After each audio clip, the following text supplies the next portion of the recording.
Hi there and welcome to the Stock Club podcast, coming to you from the top floor of MyWallSt HQ here in Dublin City. In this episode, we're going to talk about the infamous Fyre Festival, Slack's direct listing on the US stock market, and Emmet's going to pitch some of the biggest trends in the future of consumer electronics. Right, so let's kick off with some of the news stories that caught our eyes over the past fortnight. Emmet, I wanted to come to you first because there was some pretty big news from inside the company itself. We've changed our name. We have indeed, James. We are MyWallSt. I love that I went away for like 1 month and you changed the name of the company and the name of the podcast. We tried to move office as well so you wouldn't find us, but anyway, it's the best we could do. So, MyWallSt, do you want to give us a bit of background on the name? Well, I mean, at the highest level, James, MyWallSt encapsulates our mission and our vision and our values. I know that's a bit of a lofty starting point, but we found in the 4.5 years since we started Rubicoin that the name just didn't fit. It just didn't work, and it worked less as the years went by and cryptocurrencies started to prevail in people's consciousness. So the nice thing about our new name is that it's easy to pronounce, it's easy to spell. It says who we are and what we are, and it can't be confused with a crypto. But the story, I think, of MyWallSt is far deeper and far more real than any other name we could have ever given the business. And it's basically several years ago when I sat with my wife Fanula to discuss starting this business, I said that there was a need for a mobile-only service to bring Wall Street to every person. And having lived my life as an investor on Wall Street, my adult life, from over here in Ireland, where there's a huge amount of distance in every sense possible, culturally and geographically with Wall Street, you know, it is the mechanism for creating wealth, but yet there was no one single source to bring the immense power of Wall Street to every person. Yeah. So a few weeks later, John Tyrrell, my co-founder, and I were locked in a discussion answering the question, where's your Wall Street? And we pictured a whole new generation of investors accessing Wall Street with their mobile phone from outside our window in Dublin, from across the Irish Sea, by friends in London, by folks sitting in the Taj Mahal in Agara, by young investors in Auckland, and everywhere in between. Yeah. And what we've done since that day and now is built products that have touched the lives of millions. We are MyWallSt, we are your Wall Street. We are basically a solution for every person to access what was once the preserve of the rich. Yeah, so the company name is moving from Rubicoin to MyWallSt, and is the app changing too? It is. Invest is being renamed to MyWallSt imminently, and we felt it's best to rename and brand separately. Yeah. And it's simple that if you have an app you use regularly on your phone, if it changes name and it changes logo at the same time, when you open your phone you'll go, what's this? And you could very well delete it, which isn't in anyone's interest. So by renaming first, someone will first get used to seeing MyWallSt below the app icon that they're used to. And then in a matter of months we will have a full rebranding, which is a new logo, colour palette and typography and all the related assets that are associated with a digital business, the things you see. So a nice gradual transition. Exciting times ahead. So moving on to kind of broader news stories then, Maeve, I have to come to you first because I know what you're going to talk about and I can't wait to get into it. Okay, well I'm hoping that anyone listening or a lot of people listening will also be familiar with what I'm going to talk about. So I have been reading a lot online to do with something called Fyre Festival. I'm guessing that a lot of people listening also, and us included, I think all of us have seen a recent Netflix documentary titled Fyre, the Greatest Party That Never Happened. Yeah. There's also, I think, a rival documentary on Hulu that I've yet to fully watch. I mean, I guess it's fair to start at the beginning and say that Fyre was a business with a product that allowed people to book what they call talents. Yeah. That meant musicians, influencers, models, people to turn up to your events and create marketing and PR hype. Someone then came up with an idea to hold a festival to promote the product. Yeah. And that is where I think things started to go a little bit awry. So, like, long story short, it was supposed to be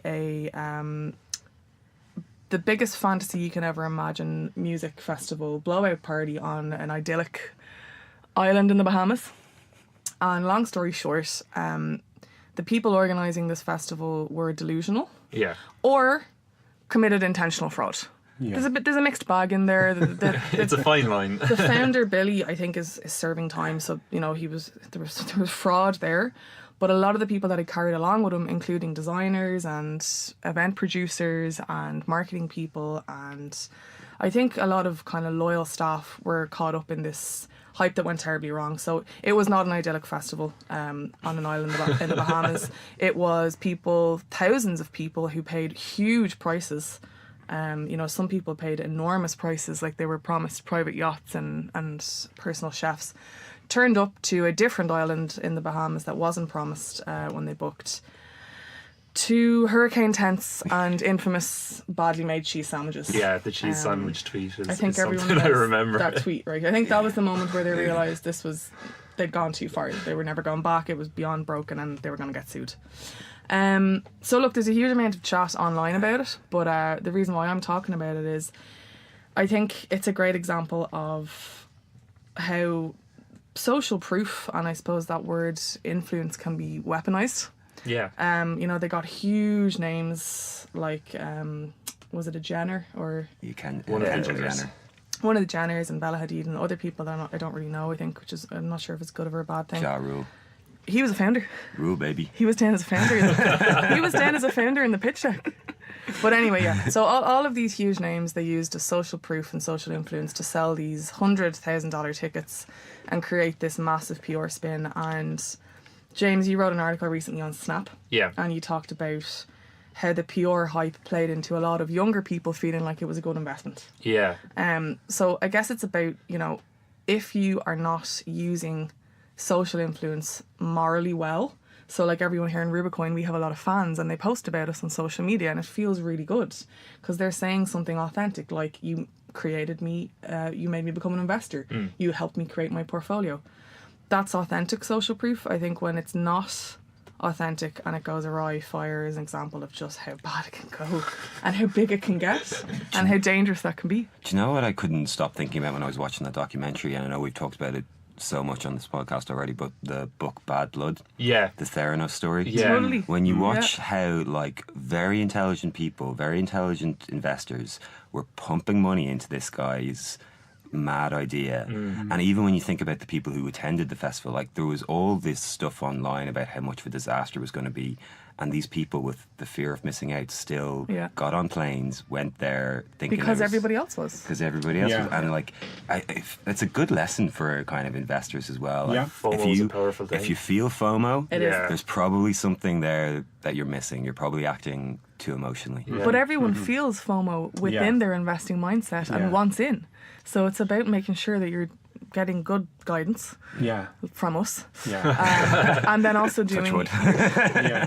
and also doing your own intrinsic research. Well, I mean, Yeah. you just look at Bitcoin last year, the hype that the FOMO that caused, and people were just pumping money into something that they had no understanding of, and I thought it's an incredible documentary. If people haven't seen it, I think it's Yeah. a real good night in. Just Yeah, I actually have not seen it. And the first I heard of it was from Maeve when we were on a plane home from New York recently. And you're dead right, Roy. And Maeve, the groupthink is such a dangerous thing, and getting excited by somebody else's excitement is only human and it's only natural. But at times you just have to stop and apply your own thinking. And an example, it's albeit a little bit disjointed from the point, is the Snap. Snap is a stock, I guess, almost, that a lot of our users were keen to see recommended and put into our showroom because they used it and they liked it and their friends were excited about it, but fundamentally we couldn't find a reason to love it. And the creative distance that being in Ireland affords us allowed us to be a little colder in the analysis of Snap, and of course we didn't put in the app, thankfully. That kind of everyone else is doing it, so should I effect is powerful, and in so many ways it influences how we go about our day. It shows the importance of being able to take a step back, and especially us being based here in Dublin, as you said, Emmet, we're not taking the step back, we are a step back regardless. So it's nice to be outside of that noise chamber sometimes. Moving on, Rory, there was a big acquisition in the MyWallSt app this week. Merger Monday. It looks like another company is leaving our showroom. How many is that now? That'll be number 10, I think. Yep. It's Ultimate Software Group, the human capital management SaaS solution. They're being acquired for it's around $11 billion, or they're being taken private for $11 billion. Funny one, because it's always interesting when a company gets acquired, you're able to kind of do comparison with other businesses that are similar. Yeah. We've actually got two very similar businesses in the app, so that would be Paycom and Workday. Both kind of do the same thing. Paycom definitely aims at the smaller businesses. Workday's for real giant enterprises, and Ultimate Software kind of sat somewhere in the middle. But they're being taken private for about, I think it's about 10 times price to sales, which is quite low compared to its peers. Paycom currently trading at 16 and Workday up in the same region. So it's interesting to kind of look at the three businesses and kind of notice the differences in them. I suppose Ultimate Software was probably a bit more mature in the growth story. They're also not as efficient in terms of making money, so bringing in lots of sales, but their operating margins were down at kind of low single digits, while Paycom was making 18%, and Workday's not profitable right now. They're just pumping money into R&D. So it was interesting to look at the three companies and try and figure out which is one being undervalued or the other being overvalued. And actually, even though they provide very different or very similar products, they're very different companies when you dig down into them. But yeah, there's a 50-day go shop period. So if you are an investor in Ultimate Software, you might hold on to those shares for a little while and see if there's another offer coming in. Could be a bit of an upset on the cards. Yeah, you might get I think the deal probably will go through. Yeah. Based on who's buying it, I think one of the largest shareholders involved in the investor group. So but you never know. Someone might come in and get a few more quid out of it. Emmet, you did quite well. I did. Actually, it's worth mentioning that on the 10 stocks that were bought out of our showroom, anyone who bought into those 10 made money in all examples but for one. So 9 out of the 10 stocks that were bought out of our showroom resulted in our beloved members and customers making money on their investment. And that's a great result, but it's not the supreme result. The supreme result is it's left to run for years and decades on end, and therefore you have multiple baggers. But yeah, I'm up about 230% on my Ultimate Software investment, which actually has sat in my portfolio for years, and I've meant to look back and see what its CAGR was, the compounded annual growth rate of my investment in Ultimate Software. I think it's beaten the overall market. But it's a wonderful company, and I wish it was just left alone. It's certainly beaten the market over since its IPO in '98. I think it was up 36 or 3,600%. Is that so? Wow. Yeah. But that shows how old a company it is. I thought when you think about SaaS companies, they're not usually haven't been around as long as that. But fair play to Scott Schur, the CEO, who built an $11 billion business and probably became a billionaire himself. Sorry, person of means. I don't know. Don't let Howard Schultz hear you. Yeah, Three Comment Club. So some other big news then before we move on is that Slack has announced it's going to list this year. For anyone who doesn't know Slack are a collaboration tool. So they basically allow colleagues and co-workers to kind of communicate, message, share files and stuff like that. They're essentially an email killer. It's the bane of my life. We're big fans of Slack in here. Makes everything way more efficient. Yeah. It's a good gift delivery system. That's what it is. So earlier this month, they said they had about 10 million people use the service every day, which I suppose isn't surprising. And of that, they have about 3 million paid users, which includes a lot of us here at MyWallSt. Slack they're going to pursue a direct listing like Spotify did last year. What this means is that instead of the traditional process of selling shares at a set price and securing the investors in advance, the shareholders in the company, the current shareholders, can sell their shares directly in the public offering. This allows Slack to avoid kind of massive fees from investment banks and lockup periods for those insider shareholders. And it usually makes sense for companies that don't really need to raise a lot of funds but want to give their employees and early investors an opportunity to cash out. So yeah, exciting times. A lot of it's the first of probably a lot of IPOs we might hear of this year. I know Airbnb and Uber have been rumoured to to be making moves this year too. How And much? Zoom, another communication tool. Zoom are lining up. How much are they expecting to raise, James? 10 billion in the initial IPO, I think. So The last time I saw their revenue figures, it was about 200 million annual recurring revenue. So that's pretty pricey. Yeah. 50 times price to sales. Yeah, Are but they selling marijuana or something? well, they really own the space when you think about it. Like there was that Atlassian had a product, Hip Chat, I think. Yeah. And they basically gave up earlier this year and signed a partnership with Slack. I think the only other one I could find was Microsoft have Teams as well. Yeah. But again, Microsoft themselves tried to acquire Slack 2 or 3 years ago, so it kind of is a testament to Slack's embeddedness in that space, kind of a niche space. But I know Slack is definitely probably one of the most used apps on my phone. Totally. Definitely the most used Yeah. app in between 9 to 5. So it's. I remember years ago looking at Y Combinator, the San Francisco-based startup accelerator's investment thesis, and it's a good way to get a view of what's coming down the track. As stock investors, we need to keep an eye on the future as much as we keep an eye on the present, and even less so in the past. But Y Combinator will always publish the types of companies that they're looking to invest in.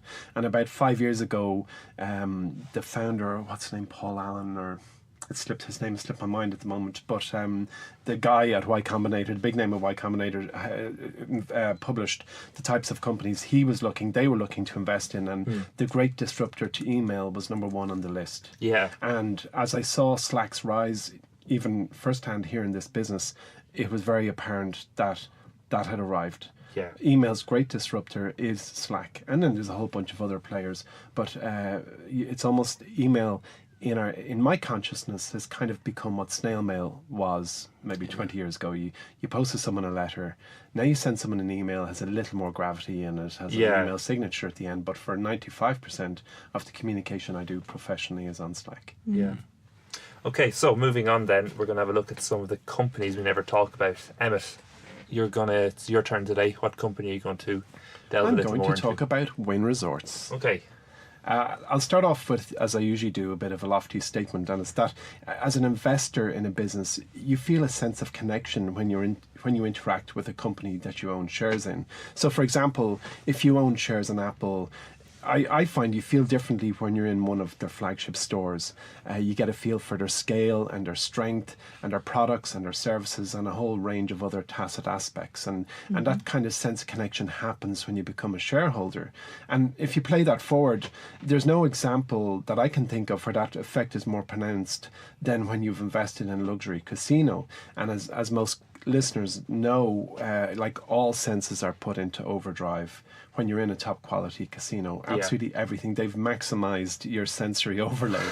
So an investment in Wynn is one that some of you will benefit from to that end. You'll walk into a Wynn hotel, casino, resort and really feel the company that you own a share in. So, but the real question is, will we make money from owning shares in Wynn? And that's something that I'm going to put an opinion out on. So 2018 was a tough year for Wynn, and as most people might recall, its namesake CEO and founder Steve Wynn had to stand down in light of alleged sexual misconduct. I say alleged because it sounded pretty real, but you got to say alleged. So for their last quarter, the casino operator reported revenue of about 1.7 billion, which was up about 4% from a year ago. But that's fine. We all know that those great luxury casinos are going to stand there and they're going to bring cash into the register, and that's how they work. But the numbers are fine. But investment in Wynn is tantamount to an investment in Macau. Which is affectionately known as the City of Dreams, and is also a small. It's a peninsula, I think, a peninsula or an island. No, it's a peninsula off. Never good at geography. Yeah, I think it's a peninsula, former Portuguese colony, part of China, and it's a Chinese territory, and it's this Chinese territory has been bigger than Vegas in casino revenue since 2007. So Macau is a big deal. Bigger than Vegas, like. Bigger than Vegas, yeah. So it is, despite the giant Western casinos that we all know, Macau is the biggest place to go for gamers. Macau itself has only about 650,000 people living there. So therefore, it's the most densely populated region in the world. Okay. And it also is second in the world on GDP. So it's a very wealthy area, very well populated, and almost 15% of the workforce in the area are employed in restaurants and hotels, and actually fully 10.3% in the gambling industry. So Wynn, bringing it back to Wynn is only one of 6 concessionaries in Macau, so they're allowed to operate there, and it's a licensed activity.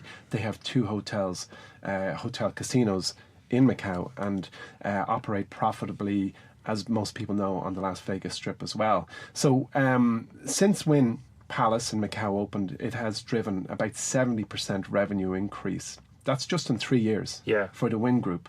And right now, today, about 43% of the money that comes into the Wynn business is directly wired to the prosperity of Macau, which is the second wealthiest by GDP in the world. Yeah. So over the long term, the company has some of the best assets in the gaming industry and has some of the best hotels in the world. And on top of that, it's opening for the first time on the east coast of America a new $2.6 billion resort hotel, and that's due to open sometime this year in the summer. So if we ever have to go research stocks when we're finished from Macau, Of all the stocks in our showroom, this is the one I think we should do the most on the ground research for. you make a good point. Book the tickets. And but it's so the short answer is I think that Wynn has suffered a few significant enough missteps in the last 12 months. Yeah. I don't think it's priced according. I think it has been priced based on those missteps permeating the business and lasting forever, which is not the truth. Yeah. They have some of the best properties, highly profitable in regions that even have barriers to entry, such as Macau, where only 6 companies are allowed to open a casino. I think it's going to be a big winner for us over the very long term, which is quite difficult in the hotel business, but they go beyond that. They're into luxury resorts and casinos. You missed a great pun there. You said a big winner. Way! So that's Win, and the ticker is? I think it's Wynn. WYNN. Easy. Great. So next up, we're going to go to a new segment we added 2 weeks ago, Fact or Fiction. So it was a popular addition to the podcast, so we're going to bring it back again. This is where each of us will read out a statement about a company or industry and let the rest of us decide if it's truth or an outright lie. Rory, you missed the last podcast, so I'm going to let you go first. Okay. Fact or fiction? I'm going to have to make one up on the spot. Yeah, I was just going to say, you don't sound prepared. I am it. Okay, here's one. Microsoft stock has gone up 182% since Satya Nadella took over. Fact. Yeah, that's a fact. It was 182 bit I couldn't comment on. Definitely it's well up. Yeah. It's done very when well. When did he take over? It's 3 or 4 years ago. It's impressive. Yeah. Not bad. Emmet, do you want to go next? I'm going to go left field here, and I'm going to talk about Nikola Tesla, the man, as opposed to Tesla, the company. So it's really out there. I'm going to read a small statement, and then I'm going to ask you if you think it's fact or fiction. Tesla himself moved his operations to Colorado Springs in 1899 in order to take advantage of the great amount of space available for experimentation and a free supply of AC power, which he'd been offered there by the local power company. And because he believed the thin atmosphere might be conducive to his goal of wireless power transmission. So experiments in a lab. He had an 80-foot tower, a 142-foot metal mast. It's for those of you who saw that movie, Prestige. The Prestige, David Bowie. with David Bowie. You just gave away your spoiler. That's a spoiler. Spoiler alert! Spoiler alert! So David Bowie plays Tesla, and he goes off to Colorado, and he's basically trying to to create the ability to do wireless power transmission. So Tesla's coil formed massive bolts of artificial lightning that supposedly created thunder and earned sparks 15 miles away, surprising people and frightening animals and horses and butterflies with halos of St. Elmo's fire. This guy really went for it. So the bolts also blew out dynamos at the local power company and caused a blackout. So Tesla was really giving it a shot. Okay, if you got to hand it to him. The man was scaring butterflies. I want to know what a scary butterfly looks like. Me too. So there you have it. So my fact or fiction is Tesla succeeded in the wireless transmission of electrical power. True or false? True. I'm going to say true. Fact. Very unsatisfactory answer for me. It was never clear because it was never recreated. So it's probable he didn't. So we don't know. So he scared butterflies for nothing. The butterflies bit really got me. Yeah. Maeve, fact or fiction? Emmet, you mentioned Apple stores in your win pitch. We were recently in an Apple store. A few of us have finally succumbed and bought AirPods. Apologies to our head of product, Alejandro, for laughing when you bought them 2 years ago. And the statement is that Apple now has 506 stores geographically. And based on the amount of applicants, the level of competition and the rigorous interview process, you are more likely to get a place in Harvard than an American Apple store. So in one of those genius... Exactly. Do they call them Apple geniuses? Yeah, or? one of the flagship ones in the States. Yeah. I've no idea. I'd say it's fact. Okay, we've got one of each. I'm going to James. go fact. So It's fact. It's a fact. that is crazy. Yeah, I that's how actually many have- people want to work there. I have an Apple one too. This one is a bit a bit left of field maybe. So in the Apple logo, we all know, the bite missing from the apple was inspired by the death of Alan Turing, who famously took his own life by biting into a cyanide-laced apple. Wow. Fact or fiction? Is that what inspired the Apple logo? I hope Fiction. it's fact, because that's a great story. It's a great story, but I'd say it's fiction because I think the connotation is too negative, I think. Yep, it's fiction, but it's actually it's kind of one of those myths. Ah. So in an interview with the designer who came up with the logo, Rob Janoff, he addressed the kind of the myth and what it actually is from. It's a fairly a much more basic reason. So the bite mark was to provide scale so that people would know it's an apple and not a cherry. Oh, right. But it's a kind of a widely Yeah. held myth that was where the bite came from, which is a kind of a weird one. I don't know how that started. Yeah. It's a weird one to start. So that was fact or fiction. Does anyone have Emma? Do you don't have a bonus one this No, week? no bonuses. I'm sorry, you laughed at my Tesla one. I saw you. So we're just going to get to the elevator pitch then before we finish up today. Usually we have a theme or a kind of general idea to pitch under, but Emmet, you told us today you're going to go for a cold pitch. I'm going for cold pitch. I have not prepped you in any way whatsoever. Okay. Is that correct? That is That's true. absolutely correct. Okay. So I'm going to talk about CES, the Consumer Electronics Show, the biggest gathering of its type in the world, which has around 180,000 attendees, 600 startups, hundreds of conference sessions. It's a giant big get-together for all things to do with where the world is headed for consumer electronics.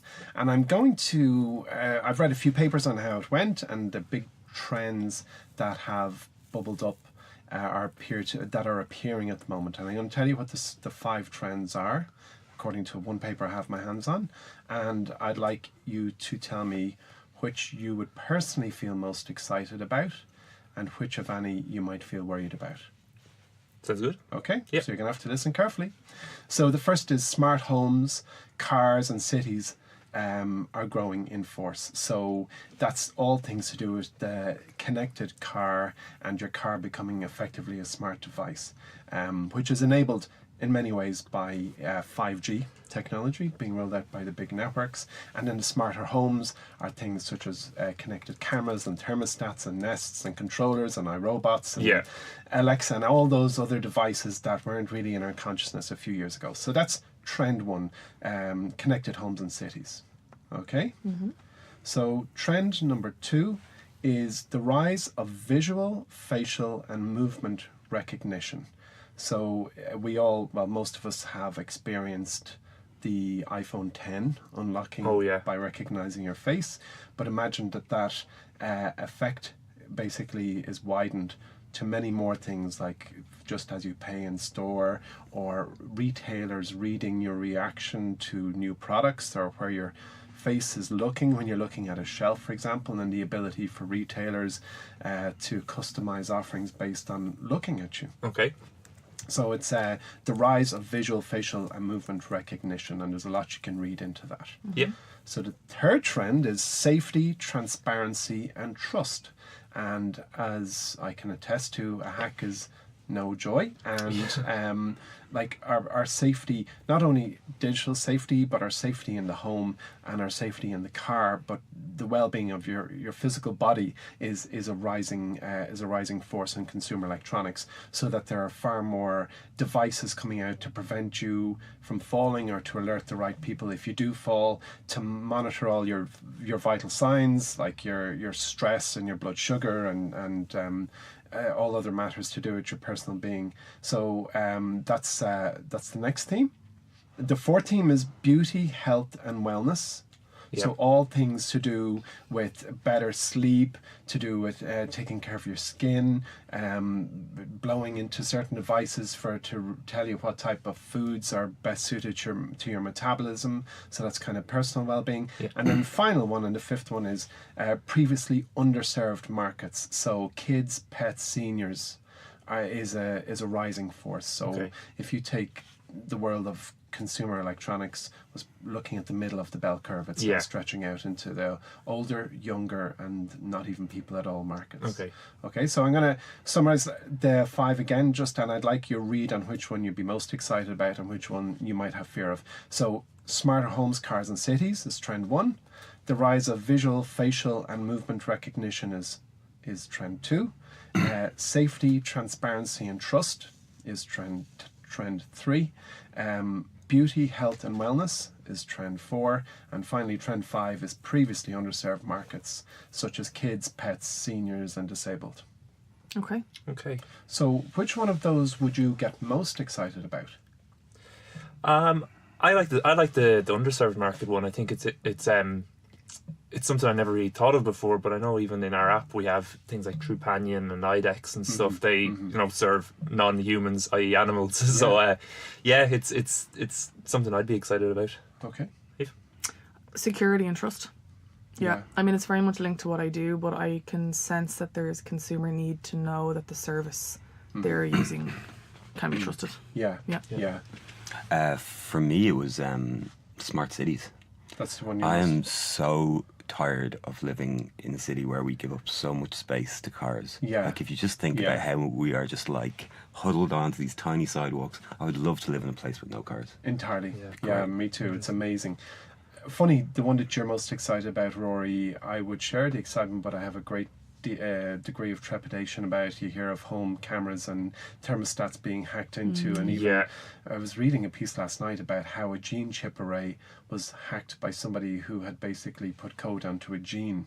And it's an unbelievable story, but like the things that would have me worried about are like there's a whole array of connected devices now designed for the bathroom. So like a mirror that reads your face and suggests products, and I don't have a huge degree of trust for a lot of devices that are constantly listening. So I'm with you, Rory, from the efficiency of the cities, but inside the home I'm probably a little bit old-fashioned. I'm trying to keep it 1990s style.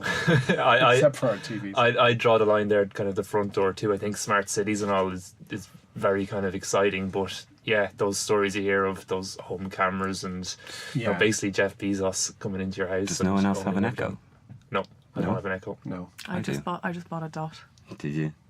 Yeah, here in New York. Yeah, well, I live alone. Alexa's like my your roommate, my best friend. Well, I was with a friend in New York over the weekend, and they have an Alexa in every single room of both their properties, of which there are plenty of rooms. Every single room has an Echo or an Alexa in it. I'd be so uncomfortable with that. It wouldn't be for me. That's all I'll say. But look at the amount of tech we've wired up to our front door here at Rubicoin. We've apps and iPads, and we've a camera that looks at you and passcodes and second app to back. It's honestly like it's just, to me, it's just crackers. That would have been my choice for the one that concerns me the most. It would have been the facial recognition. It's just a little bit Minority Report for me. It is, yeah. Well, that was the longest elevator ride I've ever been on. For an elevator. Hang on. Was that an elevator? Here we are. Yeah, it was only 30 seconds, can you believe it? 30 seconds? So with that's about it from us here today at Stock Club. But I want to add a bit more to my pitch. Before we go, I want to quickly mention that there's less than a week left to grab our new investing report for 2019. That's 43 star stocks to smash the market. This report is a collection of some of our best performing stocks from the MyWallSt app. plus 5 more stocks that we're excited about for 2019, and you can access it all in one bumper report. It's available until next Monday, that's February the 11th. So if you want to buy it, simply Google 43 star stocks to smash the market, or follow the link provided with this episode. If you have anything else that you want us to discuss on the next podcast, make sure to leave a comment or email us at pod@mywallst.com. That's pod@mywallst, mywallst.com. And as always, there's plenty of new things to check out in the MyWallSt app at the moment, including February's stock of the month. Thanks for listening in today, and please make sure to rate, review and share the podcast if you enjoyed it. From all of us here, happy investing.